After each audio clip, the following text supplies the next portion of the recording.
ने सारे देश के साथ विश्व के स्वास्थ्य की चिंता की है और स्वच्छ भारत की भी चिंता की है। उसी के आधार पर उत्तर प्रदेश के यशस्वी मुख्यमंत्री योगी जी ने भी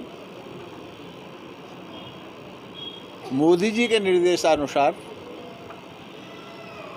धरातल पर उसे उतारने का भरसक प्रयास किया है। तो मेरा आज संडे के दिन औचक निरीक्षण था और औचक निरीक्षण में प्रायः देखा जाता है क्या क्या कमियां हैं, कहाँ कमियां हैं। मैं पहले भी कई बार आता रहा हूं, लेकिन तब में और अब में अंतर दिखाई दिया है। अच्छा है, परंतु चूंकि आज संडे है, जहां जो कुछ कमी दिखाई दी उसके लिए डॉक्टरों को निर्देश किया गया। मीडिया का विषय नहीं है वो।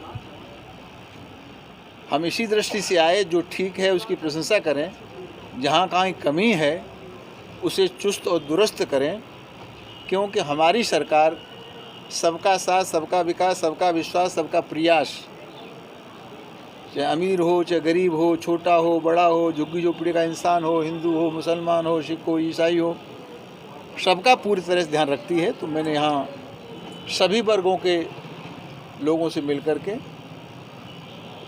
उनकी क्या स्थिति है उसे जानने का प्रयास किया।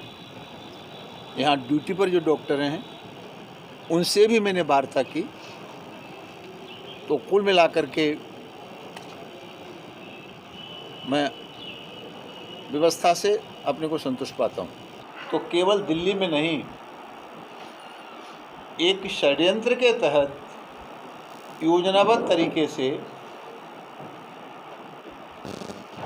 जिहाद के रूप में सारे देश में रामनवमी पर पत्थर फेंके गए। तो मैं मान सकता हूँ यह पत्थर जिहाद है और योजनाबद्ध तरीके से जुलूस निकल रहा है। पहले से पत्थर इकट्ठे किए गए हैं, पहले से पेट्रोल बम बनाए गए हैं, पहले सारी की सारी व्यवस्था की गई है।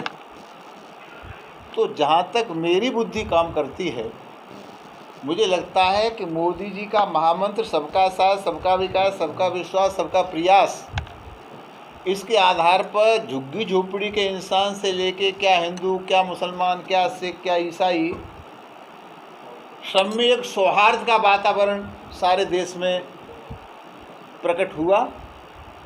और जिसका परिणाम था 5 प्रदेशों के चुनाव में 4 प्रदेशों में बीजेपी की सरकार आई। विपक्ष को लगा कि ये तो सब खेल ही खराब हो गया, सब चले गए भाजपा के साथ, मोदी के साथ में। तो उनके पास अंग्रेजों वाली नीति रह गई, फूट डालो और राज्य करो।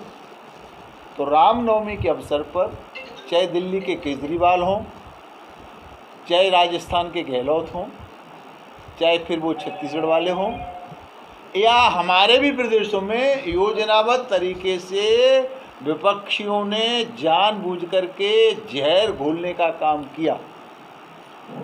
अब ये जांच का विषय है, तब सरकारें जांच करेंगी।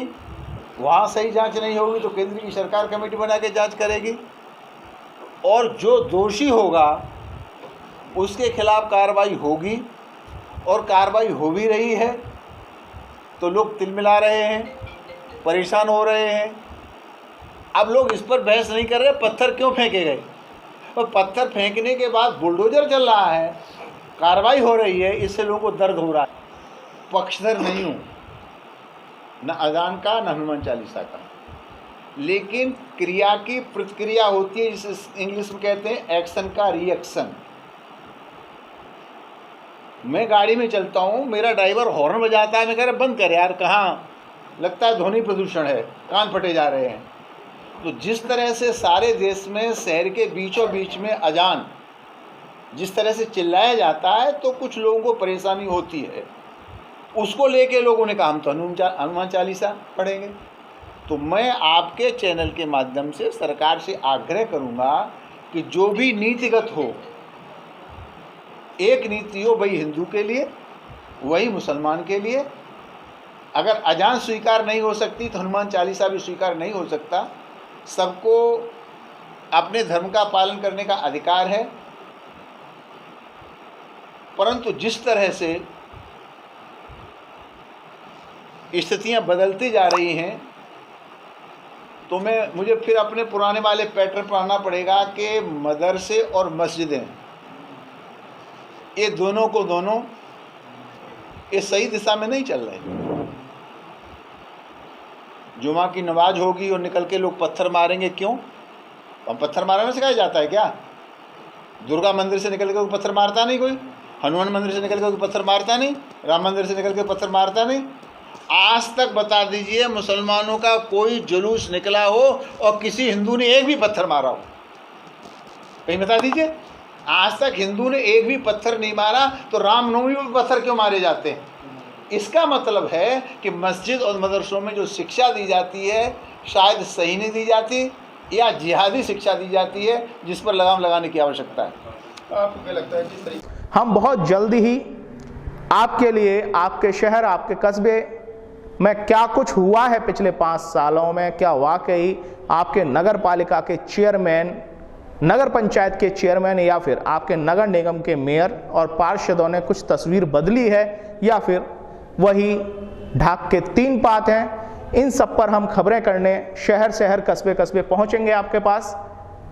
तो अगर आपके पास आपकी गली मोहल्ले की कुछ तस्वीरें हैं जहां गंदगी का अंबार है या फिर क्या वाकई कुछ विकास कार्य हुए हैं, अगर आप भेजना चाहते हैं तो हमारा जो नीचे व्हाट्सएप नंबर डिस्प्ले पे आ रहा है, आप इस पर व्हाट्सएप कर सकते हैं।